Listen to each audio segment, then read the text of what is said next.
We all had an early vision of what our lives would look like, and then life actually happened. From marriage to motherhood, career dreams, and everything in between, this is Life Actually with Mary Bell. Judy Annunziata is an Italian-American entrepreneur and passionate foodie with deep roots in family, tradition, and hard work.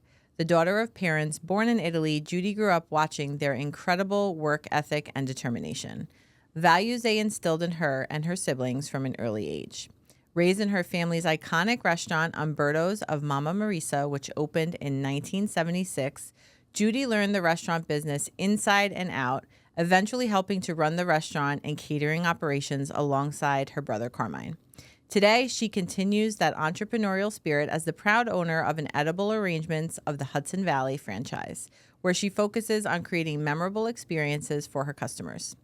Family remains at the heart of everything Judy does, from caring for her elderly parents to cherishing time with her family and friends. Her story is one of tradition, perseverance, and passion, and she's here to share how her Italian roots and family values helped her build a sweet life of success. So, welcome to Life Actually with Mary Bell and Judy Annunziata. Hi. How are you doing? I'm great. Thank you for having me. I love all of that in there, from the Italians to your parents to the restaurant business. Yeah. I love it. So we're going to have quite a conversation today. Good. About family and food. Love food. Two of my very favorite things. Me too.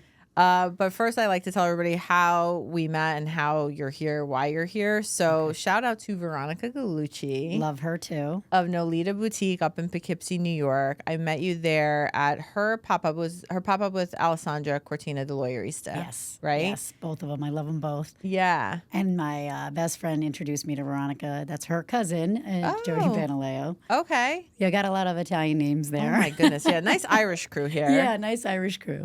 Lots of Italian gals, a lot of entrepreneurs.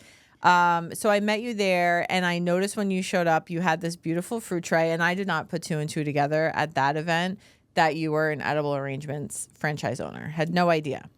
Then I think it was a couple months later or a month later, I had my 2-year anniversary of Vivio Memento book launch party, 2 years later, obviously, in Nolita, and you showed up again, and you brought a fruit tray that had Vivio Memento cut out, letters cut out in the fruit. And as we were talking about just personally earlier, when you are Italian, you show up. You can't show up empty-handed. You cannot. My mom would have killed me if I showed up empty-handed. Like, Joe, what do you do? Yeah. And I would have been like, oh, I know, I forgot. That wouldn't have flied with her. And it's so funny because our entire life growing up, you're like, oh, I asked if they needed anything, and like other friends of ours, I asked if you need anything. You don't listen to that. No, you never listen to that. Like, you always have to bring, and it usually is food or wine. Like, Let's be honest, like pastries, something to eat. Something. So obviously you're the fruit queen. I am the fruit queen. And how long have you been the fruit queen? The fruit queen. 19 years this November.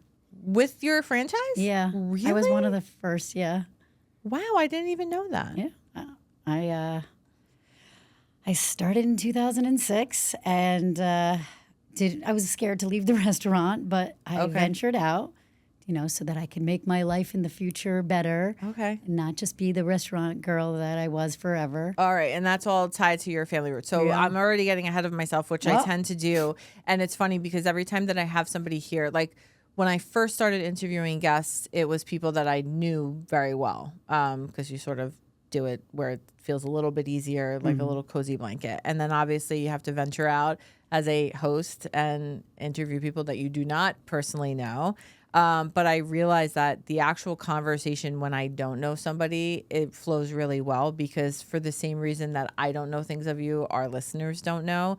Whereas what I found when it was somebody that was like personal to me, I knew a lot of stuff about them. And then I feel like I forgot a lot of like basic information that other people wouldn't have necessarily known.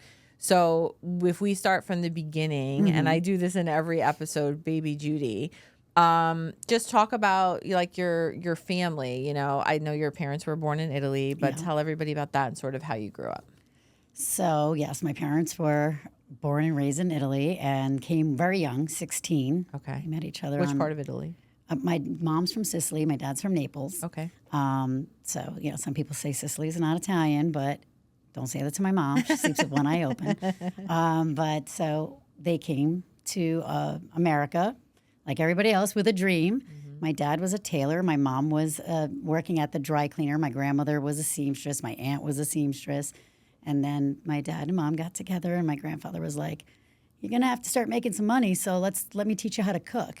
My grandfather, my no-no, was a chef at Mama Leone's, and he taught my dad how to cook. And my dad drove down Route 9 from the Bronx, found a spot, and Umberto's and Mama Marisa's began. All right. So when they first came, they were in the Bronx. Yeah. With everybody. They were in the Bronx with everybody else. Yeah. Yes. Melting pot. It was. And then as a kid, I was just attached to them at a young age in the restaurant. So like I was raised in the restaurant, like literally. But when you were like little kid, you were up in Poughkeepsie already? Year old, I was in Poughkeepsie. Oh, okay.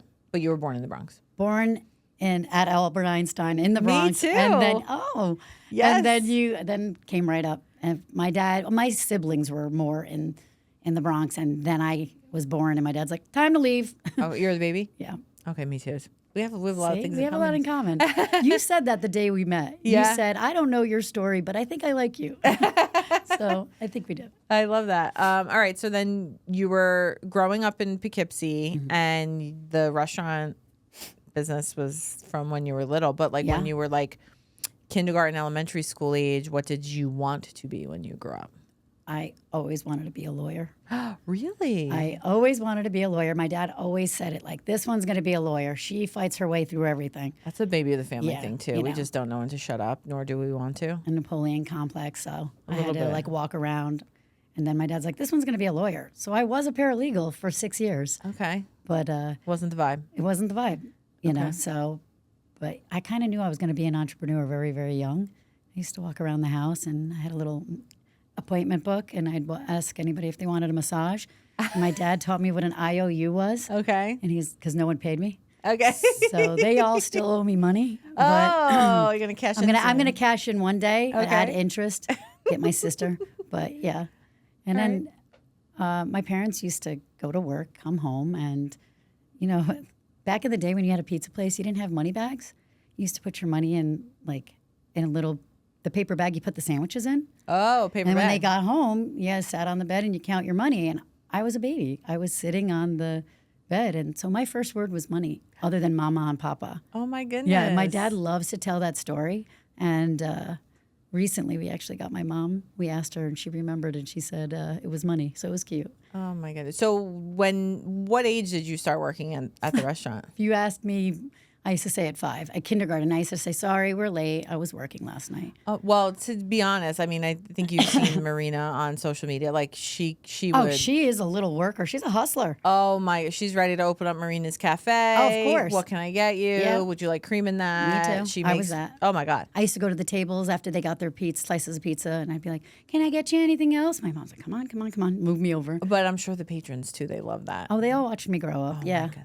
Yeah. Do you know tiramisu in Hopewell? Of course. That's my sister-in-law's very good friend. Okay, so Artie and Christina, Jay, my husband, he used to do videography for weddings back in the day. And Artie obviously sang with his brothers at a lot of the weddings. So they knew each other for very many years. And Christina Carrozza, I've just fallen in love with her since we moved up there. She is absolutely the sweetest, one of my favorite people.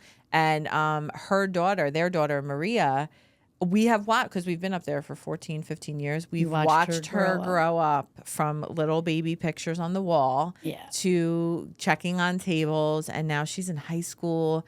And Jay and I look at it like, how did that happen? And I know like everybody feels like that. But you were probably like that when you were in the 100%. restaurant. And everybody People still, on Facebook there or Facebook, they'll message me because, well, they're older, so they're on Facebook. But yeah, they write me all the time. They're so proud of me. And I'm like, oh, thanks. How sweet. Yeah, all I right. get So excited. it was open from 1976? Yes. Okay. And then we closed in 2019, just before COVID. So we kind of was a little bit ahead of the game because of that, or it was just... No, I mean, things started to change for my mom. Oh, okay. And so we ended up retiring it, had to put that apron up. And it was a little, But that was 45 years? Yeah. Right?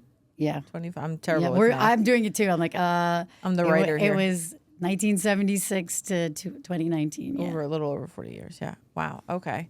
It was like bittersweet? Or? It was very bittersweet. I cried at the closing. And that was recent because it took a couple of years to get the place sold. But And is it still an operating restaurant now? No. It's going to be a plaza. So. Oh, wow. Yeah, but I was at the closing like, I'm okay. No, and you were not okay. No, I was not okay. I mean, when I was 7, my dad did retire. He sold it, and I cried like crazy. And then he bought it back. Literally, when we came back from Italy, and he bought it back because he didn't like people saying they didn't like it. People would see him at the grocery store and tell him that they didn't like the new owners, and so he bought it back. And did you move temporarily? We didn't move. We didn't do anything. We were still in the same house. He said, "We're retiring. I'm selling it." Sold it. I was miserable as a kid. Like, what am I going to tell my friends? Nobody knows me differently. All right, so, and then he took it back, and I never wanted him to sell. Okay. I wanted to like run it for the rest of my life. You envision yourself just doing that for the rest of your life. And if you guys didn't sell it, do you think that you would be doing that still? No, maybe. I don't know. Me and my brother always say it, but everybody thinks we're crazy. Like, when you're in it and you grow up in it, it's so natural. So, like, I think I would have gone. Always wanted to go back. Okay. And I did. I went. I was a paralegal. I'd work on the weekends. But then when I went to Edible, I always still went and stopped there. We had another place in the 10 IBM Road. There was a plaza. It was Cafe Pazzo. And I would go there, too, all the time. I love the restaurant business. I do, too. So I worked in restaurants when I was, like, college age. And I say all the time, you just have to work in a service-based industry. Like, you get to meet all different type of people. And you get to learn how to handle yourself in all of those situations. I probably wouldn't be able to be a business owner if I didn't go through that. Right. You anticipate a lot of stuff. It's like a lot of organization. You have to remember what the hell you were doing when you're getting interrupted 72 times an hour. Yeah. How to put out a fire real quick. Yes. And then dealing with like lots of different people, because I sort of pride myself on like people can be annoying, but like I don't really focus on the negative of people, and you have to focus on like the really wonderful people who leave you an enormous tip when they didn't have to, or you forgot something or something was messed up and they're like, don't worry about it, it's not a big deal. And unfortunately, a lot of times in the restaurant business, you get the people who are just having a really shitty day or maybe a shitty life. Yeah. And they just go to restaurants just to, who even knows? Nothing is going to make them happy. Nothing's going to make them happy. But see, that was my goal. Yeah? When I worked there. Oh, yeah. that was a challenge for you. I had challenges all the time. Okay. I remember one night a bunch of ladies wanted to walk out. They were fuming and they were like screaming about how unhappy they were with the server. I turned that all around and they came back in and we were laughing. We're BFFs at the end. My dad's looking at me like, oh, that's a little bit of the lawyer in you. Yeah. He's I like, think so. You convinced them. So that was my job at the restaurant. And it's a skill set, because then obviously too, now you've owned a franchise, right? So that's another thing. It's service essentially, right? Yeah. When you're comparing restaurant life to edible arrangements life, what is a thing that you really pulled from your days in the restaurant to edible arrangements as far as the customer service? Oh, so franchise world is a lot different. Okay. Everybody places their order. There's not usually a customer service interaction. Okay. There's more of like they did it on the website and it's done. And I didn't know that kind of world. I knew the restaurant world, so I brought that into the franchise world, and I think that's how come it was easier for me. So if there was a complaint or an issue, I was like handling it like I was at the restaurant versus call the 1-800 number and let them, handle it. I just took care of it myself. Like I ended up becoming closer to my customers that way, and I think a lot of franchisees use the corporate office to do those things. And now they want you to handle it because they want to deal with the store itself. But I would say if I didn't have the restaurant behind me, I probably wouldn't be able to handle all the different personalities that I deal with. Yes. Because people call from around the country, in the U.S. So you got people from the city calling my stores in Newburgh. And my stores in Newburgh, and I get other people calling, and they're just screaming at you because you're a girl on the phone. You're not a face. So I got to put that together. That was my best part, I think. Well, I don't know you that well, but you're a feisty little gal. I'm a little feisty. 5 feet, but very feisty. Yeah. I could tell. All right, we went off topic a little bit because really part 2 is going to be more about edible arrangements and that stuff. So more so on your Italian-American upbringing, how has having immigrant parents shaped you and your work ethic? So there's good and bad. I'm sure. We worked like 90 hours a week, and I thought that was normal. So, my parents always worked. Like, I thought my oldest sister was my mom for the longest time. Oh, because she was because watching. I never saw my parents. But it became what I thought was natural. I thought everybody worked like that. I thought all my friends, I didn't get it. They all worked at IBM, and they were home at 5 and had dinner at 5 at home. Right. I had dinner if I was at home. My mom rushed home, fed me, and then went back, or I'd have to walk down to the restaurant and eat. So, I mean, I guess I would say that they taught me that working hard made you successful, right? And they didn't say that you should enjoy life. And that's something I think a lot of Italians forget to do, or you hear now. They work hard, and you forget that you have other things to enjoy life with. So, yes, my parents had 4 kids, and we had a beautiful life, but we missed out on a lot of important parts of our life. Like, well, you have to try to find that balance between... Well, they didn't have that balance, really. Like, we always worked. So that was what my life was working. So that when I got older, I was like, if I don't work 90 hours, like, I'm not successful. Are you still like that now? No. No? No, I changed as my parents got older, and I saw how they worked so hard, and then my mom had gotten sick at the end of retiring. She said to me, like, don't work your life away. And I'm like, oh my God, that's what I've been doing all this time. I thought that's what I was supposed to do. And now I realize that's not everything. Well, in her and their defense, you're coming over to a country that has the opportunities where you can open your businesses, you can make your money. Where I said this to you when we were chatting before, you have all the reels on Instagram, TikTok now that are like these beautiful clips of Italy, and the caption on it is, not entirely sure why my parents and or grandparents moved from this to here when all I dream about is moving from here to there. Yeah. But obviously everything is very different in Italy now. You know, 100%. There's probably still less, quote, opportunity, but it's much more developed than it was years and years ago. But for your parents, they're picking up and leaving their family. 16. Right. At age 16, coming to a place that they don't know the language probably, right? They had to learn it. So of course you're going to sit there and you're going to work your ass off in order to make sure that you didn't risk all of that for no reason. Exactly. You're in survival mode, and survival mode is working your ass mode, basically. Yeah. So, and I feel like that's tough too. Like when your mom, if she started to get sick and she's telling you, hey, don't work your life away. Your mom was doing the best with what she had and what she was supposed to when 100%. She was doing it. Hindsight's a beautiful thing. It is. Yeah.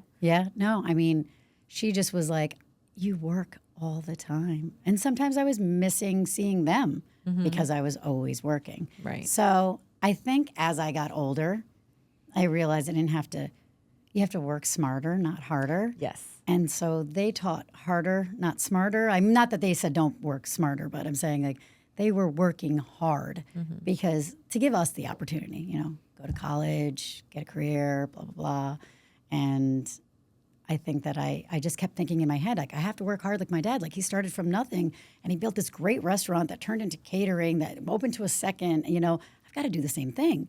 So that's pretty much what I did. And then you then get that reality check of, well, work's not everything. And you're not just successful because of work. Yeah. Like, you have to have life successes. So I'm working on it. Yeah. Well, I feel like we're all works in progress with that, too, because even Marina watches like me on the computer at home and working, and it's very difficult when you only have one child at home. She doesn't have a sibling to keep her occupied, and summer has been tough in the best way possible. So whether I'm writing or doing stuff related to my books or podcast, or I'm doing the newer job that I took recently, that's basically a full-time job. I try to have that balance where, hey, I have 5-6 hours of work to do it every day, at least in the very least. But then in the afternoon, we're going to go do something fun. She can't sit there and watch me work all day long. But she's been watching me type, work, do things since she's been a little baby because I've been a work from home mom. So to her, it's pretty completely normal that and oh, mom, you have an event. Oh, mom, what's this? Oh, mom, is that somebody that you're interviewing? It's amazing, really, truly, what kids absorb from what they're watching, because we're all basically products of what we grew up in, right? Can I tell you, when I was at your event, I was staring at her. I literally felt it. Like, she was so proud to be there. And, Mommy, can I put it in the bag? And like doing everything. Like, she was helping. She was your little sidekick. That was me. I was next to my mom at the cash register, and I was doot, doot, doot. She showed me how to do it, and I was so proud. Yeah. She taught me how to count money back. You know, I thought I was like a genius. Yeah, you just want to be like them. You want to be just like your mom and dad when you grow up. And it's so funny that you said that too, because like I love it, and I love having like her, my husband. I love when my family's there, and then you also have to like balance with yourself. Like, you get stressed because then I have people waiting, and they're like, you know, there could be a line, and people are waiting for you to sign the books and check them out, and you're trying to balance being patient and not have like the look on your face like, okay, can we like move it? And you're trying to be present, and that's like just very difficult. It's very difficult in every stage of life when you're really trying to be present and enjoy the stage that you're in versus like, all right, I have to do X, Y, Z. Even today, like, I have so many things that are on like my to-do list, and I was chatting with my best friend, and I was like, I need to be as present as possible when I'm sitting and interviewing, because you're taking your time. And we drove down here in order to get a conversation and be able to learn about each other. And then you never know like who sees everything. It's another form of networking, essentially, is what this is. But it's in the middle of both of our very busy days. So like, is it convenient for you on a Tuesday morning to come here? Like, thankfully, you have your staff there, right? So shout out to Megan and Bree. Yes. So you have them there for backup, which is wonderful. Yeah. But it is not necessarily convenient, but you make time to do these things, and it's really important to stay present while you're doing them. A, so you enjoy it, and B, you get the best value out of it. But when I'm sitting there, and like, even when she wants to help me wrap a regular order that came through, Mom, can I do this sticker? Like, and she'll grow up with like all of those skills ingrained in her. But like, I really try to be more present and patient, and it's very difficult a lot of times. You are her idol, I promise you. I promise you. When you were doing that giveaway and she was helping you pick out the name. Oh, she loves all that stuff. I loved watching it, but that's huge for her. You have no idea. Like, as a daughter of an entrepreneur, you're just like, and they don't realize it, like the littlest things. Yeah. So you're doing well, great. and it's a good reminder, too. And she wrote a book, so she's doing great. Oh, she's so excited. She's a mini version of you. What did she say yesterday? She said, I got some of the cards that I'm putting in the Marvelous Marina book packages and coloring sheets. So people who pre-ordered on my website, we said like they'd get like a couple free things, right? So I did coloring sheets, and then there's another little surprise. And she said something yesterday. She goes, well, Mom, because I'm the star of the book. And she said it in the cutest manner ever. Wasn't pretentious or anything like that. But she's so excited. And I said to her yesterday, I said, do you want Mommy to come read in kindergarten to your class? She goes, yeah, can you do that? I said, yeah, I think so. So it is really cool that they get excited. And that was another reason why I wanted to do kids' books sooner than later, because she's only going to be this age for a short amount of time before she's probably a little bit too cool for school. Like, it's going to be less fun. That's sooner these days, I hear. Exactly. Yeah. So I love hearing that too, how you grew up, and it's all part of your work ethic, right? Yeah. And I think that's fantastic, because being an entrepreneur, I think Tony Peck said it, it's the hardest job in the world. When you can show up to a 9 to 5 and like basics are being taken care of by a company, you basically just have to show up somewhere and work. There's hardships and all of that, and you don't have as much flexibility, and sometimes you're commuting, and then you gotta whatever. It's difficult in its own right. Having the mental load of entrepreneurship is really 24/7. Yeah. How do you shut your brain off to that? That just happened, I would say, recently. I used to sleep with my phone, like literally, like until I was like, okay, that's not healthy. But I would be attached to that thing. With people are like, you're not paying attention. I'm like, I'm working. I know you think I'm texting a friend, but I'm actually doing an ad because I do my own. Like, right. You got 5 seconds. You know, unfortunately, you're either making a call, doing an email, doing a text to a staff member. So now I can shut down a little bit better, but it took a long time. Sleeping is not my favorite thing to do. My staff had to tell me to stop emailing at 3 a.m. because their phones were dinging. And I was like, oh, turn yours off. I don't, but you can, And they were like, Jude, what are you doing up at 3? I have my best thoughts in 3. Oh, no. If I wake up at 3 o'clock in the morning, I'm pissed off. Usually, and it would be like that 2 to 3 o'clock wake up where I can't go back to sleep until 2 hours later. And then you're like, should I just stay up? But you don't stay up. That was today. Oh, really? Yeah, I was up at 3:30. Since you didn't go back to sleep? No. I'd be dead. I'd be a walking zombie. No, I don't really. I should have been a doctor. I don't Probably. sleep. I mean, I feel like you have still with your lawyer stuff. That's a good quality for a lawyer, too. Yeah. I wanted to ask the Italian American traditions that you grew up in, because we keep, and I love this because it's all related, right? So your Italian American restaurant, Italian American upbringing, everything that you did as far as restaurant based and food based, it's all basically lent itself to edible arrangements. It's still food based, a little different than an Italian restaurant. But obviously we've established like your work ethic stems from your parents, growing up in a restaurant atmosphere, working, service-based. Yeah. How has specifically the role of food, because even the first thing that you said inside before we came in here, you're like, I just love talking about food.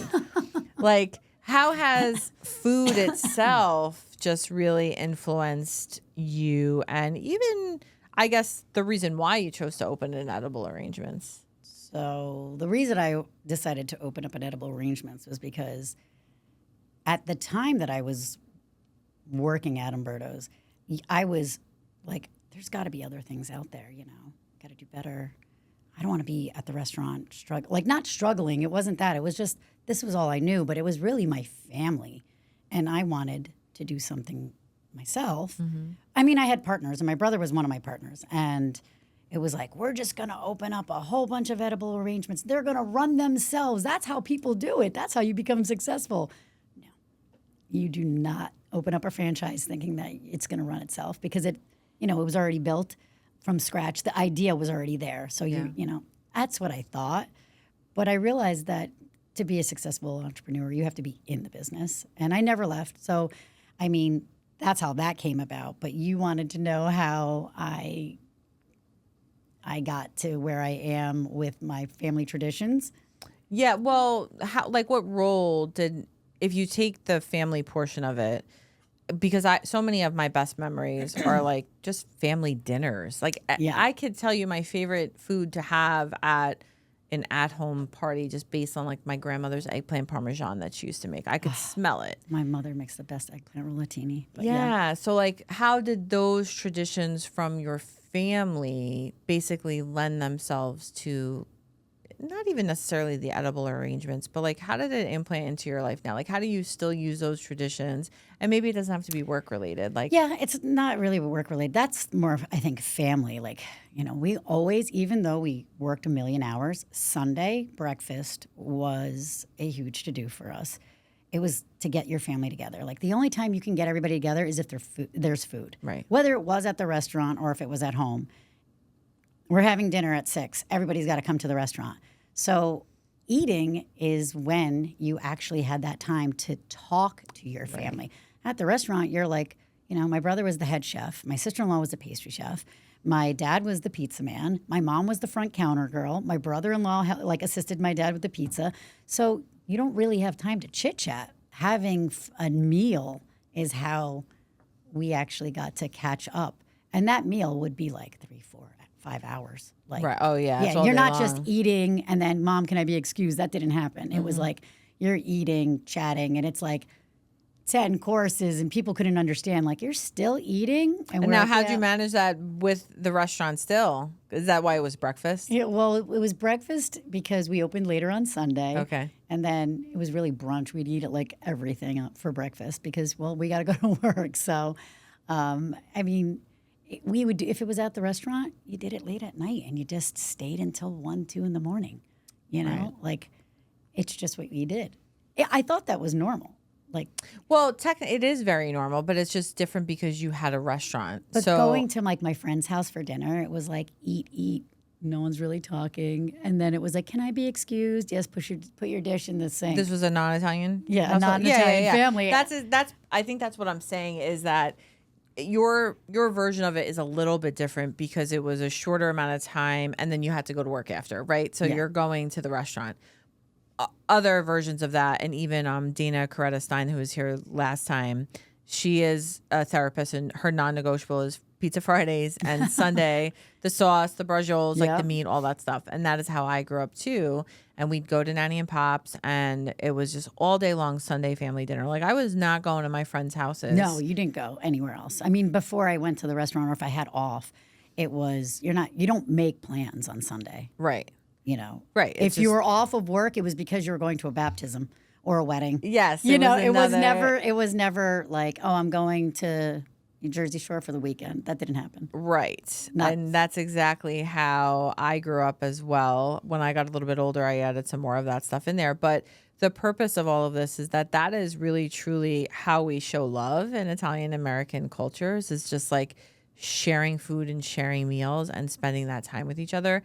And still to this day, like life is just so busy and different now. So back in the day when we're all living in the Bronx, we're all close together, and you're going to each other's homes, and like you're just walking down the street, or maybe it's a 5-minute drive. That's not it anymore. Like my parents are almost 2 hours away. My mother-in-law's an hour away. Nobody is really particular. The closest person to us, family-wise, is 25 minutes. So it's different, but we still try to make it work. I think now that my parents are older, like we have like sibling text message, and it's like, oh, it's been about 3 weeks. We need to get this together, and we all get together to have dinner. Let them see the kids, the in-laws, the grandkids. They don't care about you guys. They just want the grandkids. The grandkids. But we make it still a point to do that. Food connects you. Like if you were saying, oh, we're just stopping by, that just doesn't happen. Yeah. Like, oh, we're going to stop at Mom's house. Pick up a pizza on your way through. Like you're not going there without food, because there's something about sitting at the dining room table that forces conversation, and it forces conversation maybe that you wouldn't have had you called. So I think that that's the biggest tradition part that I have. I think that's probably also attached to what we started to say in the beginning. When you show up, you don't show up anywhere empty-handed. Yeah. It's more of a connection. It's not necessarily that you have to spend the money or any of that you're showing anybody like a flashy gift. It is another element of connecting with somebody. And hey, if you can't enjoy this right now, like with us here together, enjoy it later. And it's like a way of like them remembering you and being able to connect with their own family at a later point. And I think that's really cool. I'm like realizing that on my own right now as we're saying it. When you show up with stuff, it's not necessarily about, oh, I got to go spend money and bring stuff. It's really just a way to help connect people. 100%. Again. And then there's also something about with food for me, like certain foods bring back certain memories for me. Like pizza's always going to remind me of Umberto's. But like, as a kid, Nutella. Things like that. When I was a kid, no one knew what Nutella was. So I remember going to school and having a Nutella sandwich, and people were like, Judy has a hot fudge sandwich. And I cried because they were eating peanut butter and jelly, and I'm having Nutella. And I thought it was the best thing ever. And I'm like, I don't want it. Or, your parents own a restaurant. I'm bringing in like shrimp fra diavolo. And everybody's like, what the hell does that smell? And your locker is like smelly, and you can't figure out why, and it's in your lunchbox, and you're like, ew, Judy has stinky food. And you guys are eating tuna fish, and I'm enjoying, calamari and scungili. And we're all connected because when I would stay at my grandparents', my grandmother would pack me an eggplant parmesan sandwich on a potato roll. Love it. But you'd open it and you'd smell the onions and the sauce, and everybody would say the same, like, what is that smell? Yeah. And like, to me, it was like a delectable lunch, but you get embarrassed by it, and then you want to like immediately throw it out. Immediately, I was embarrassed and threw it away. She used to give me the eggplant parm sandwiches when I would fly to Florida. I was in my 20s, but she'd send me on the plane with the food when you could bring food in. Luckiest girl ever, no one knows. Right. And then Jay says all the time too, the Nutella that the kids at school used to say he was eating duty sandwiches. Yes. Oh my God. I didn't want to say it, but yes. And I was miserable because I wouldn't eat it, like because they were kids are just assholes, right? So I try to eat it before I can get into the lunchroom, but yeah, kids are mean. They didn't get it, and I was just like, kids eat stupid food, and I hate their food. And my mom was like, just eat it. I just wish everybody would teach their kids. Like, I don't know how many times I've told Marina, like, because we'd end up sending her to school because she loves chicken cutlets. I already got her lunchbox, and she's like, "Oh, Mom, can I take the chicken cutlets with bread and whatever?" Like, she's going to be a little Italian-American food eater. And I said, when you get to school, make sure nobody says anything about what you're eating. As long as you like what you're eating, that's most important. I said, and conversely, don't ever mention anything about what somebody else is eating. Don't ever let me hear you say, what are you eating? Like, and I just wish everybody would teach their kids to do, like, don't be judgmental. Be happy with what you're eating, and don't let anybody say anything about happy you're eating. Yeah, just be happy. And it goes for anything. The food, your clothes, what your hair looks like. Like, these are basic things we should all be teaching our children, to just basically mind your own business. It doesn't affect you what other people are doing so long as they're being kind, like, and it goes back to that. Like, it does. You didn't want to eat Nutella that you loved because they had something to say about it. I get so passionate about that stuff. And kids would go to McDonald's and be like, McDonald's. And I really didn't go to McDonald's. Yeah. Like, I'll be honest, when I was younger, my best friend was across the street and they had Chef Boyardee and things like that. And I was like, we have all the stupid food in the house, and like, we don't have Chef Boyardee, and we don't have, TV dinners. And my mom's like, are you insane? Yeah. Like, what's wrong with you? And I was like, because when my friends come over, they're like, ew. And I would be sad about it. But then as I got older, it was like, can we go to the pizza place with you? Come on. Oh, yeah. You realize. And then everybody loved getting a slice of pizza with me. Oh, my God. And then I was everybody's best friend.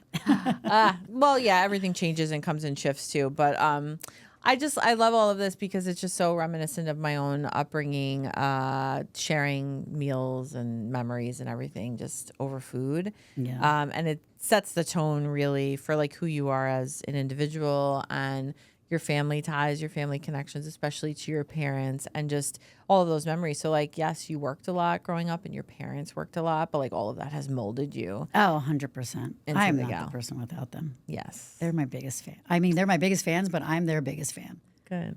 I love that. All right. So we got an idea of Judy as basically the Italian-American food lover, as you say, with your restaurant experience and basically building blocks into where you are now. So we break up our episodes here on Life Actually into 2 parts. So this was part 1. In case anybody's catching this episode, let them know where to find you. You can look right there.